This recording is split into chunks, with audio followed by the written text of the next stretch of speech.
സുഹൃത്തുക്കളെ നമസ്കാരം. ഞാനിപ്പോൾ ഉള്ളത് കോഴിക്കോട് ഫറൂഖ് എന്ന് പറഞ്ഞ പാലത്തിന്റെ അടിയിലാണ്. അപ്പൊ അത് ചോദിക്കുക, അനക്കെന്താ ഇതിന്റെ അടി പണി?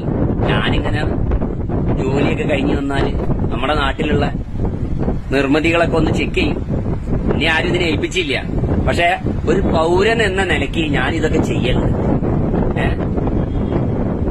അപ്പൊ ഞാനത് നിങ്ങൾക്ക് കാണിച്ചു തരാം. നമ്മുടെ നാട്ടിൽ ഞാൻ ഇതിനു മുന്നേ ഇതിന്റെ വീഡിയോ ഇട്ടിരുന്നു. അന്ന് എന്നെ കുറെ ആളുകൾ വന്ന് ചീത്തയൊക്കെ പറഞ്ഞിട്ട് പോയി. അതിന്റെ പുറത്തൊക്കെ പെയിന്റ് അടിച്ചിനി. അടീന്റെ അവസ്ഥ എന്താന്ന് ശരിക്കും ഞാനിപ്പോ നിങ്ങൾക്ക് കാണിച്ചു തരാം. ഒട്ടനവധി വാഹനങ്ങൾ യാത്ര ചെയ്യുന്നതാണ് ഫറൂഖ് പാലത്തിന്റെ. എങ്ങനെയുണ്ട് തുരുമ്പ്? അതാ അടന്ന് വീഴുകയാണ്. മനസ്സിലായ? ഈ കാണുന്നത് ഇങ്ങോട്ടേക്ക് പോകുന്നതിനനുസരിച്ചിട്ട് എന്താന്ന് സ്ഥിതി കണ്ടോ? ഇല്ലാണ്ടിയായി പോയിക്കൊണ്ടിരിക്കുക കേട്ടോ. പിന്നെ ഉൾഭാഗമൊക്കെ ദ്രവിച്ചിട്ട് ഇനി ദ്രവിക്കാനില്ല. മഴയും വെയിലും വെയിൽ കൊള്ളൂല, ഉപ്പുകാറ്റ് ഏറ്റിട്ടാണ് ഇത് ദ്രവിച്ചു പോയത്. ഇപ്പം ഇംഗ്ലീഷുകാരെ നല്ലൊരു നിർമ്മിതിയാണ്. 100 വർഷത്തിന്റെ പുറത്തൊക്കെ കഴിഞ്ഞിട്ടുണ്ട് ഇത്. അടിഭാഗമൊക്കെ ദ്രവിച്ചു കിടക്കുകയാണ്. അധികാരികളെ ഇത് എത്രയും പെട്ടെന്ന് വന്നൊന്ന് കണ്ടീഷൻ ആക്കണം. നാട്ടുകാരുടെ ജീവൻ വെച്ച് കളിക്കരുത്. കണ്ടോ ജനങ്ങളെ, നിങ്ങൾ ഇതൊക്കെ ഒന്ന് ഷെയർ ചെയ്യണം. കക്ഷി രാഷ്ട്രീയം മറന്ന്, ജാതി മതം മറന്ന് നമ്മൾ ഒരുമിച്ച് നിന്നിട്ടില്ലെങ്കിൽ നമുക്ക് ഇവിടെ ഒന്നും ഉണ്ടാവില്ല.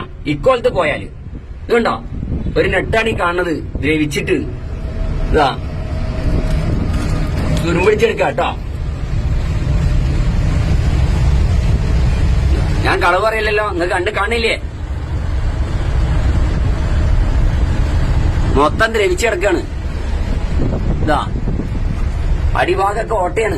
കണ്ടോ, എന്റെ കൈ ഇപ്പുറത്തു കൂടെ വരും. ഒരു ഭീം ഓട്ടയാവണമെന്നുണ്ടെങ്കിൽ ഇത് അപ്പൊ എത്രത്തോളം ബലക്ഷയത്തിലാണ്.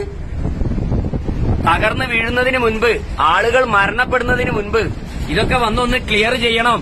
അതാ പോകുന്ന ട്രെയിന്. കണ്ടോ, ഈ കാണുന്നതിന്റെ മേലെയാണ് ഈ പാല് നിൽക്കുന്നത്. അതിന്റെ നെറ്റൊക്കെ ദ്രവിച്ച് ഇനിയൊന്നും ദ്രവിക്കാനില്ല.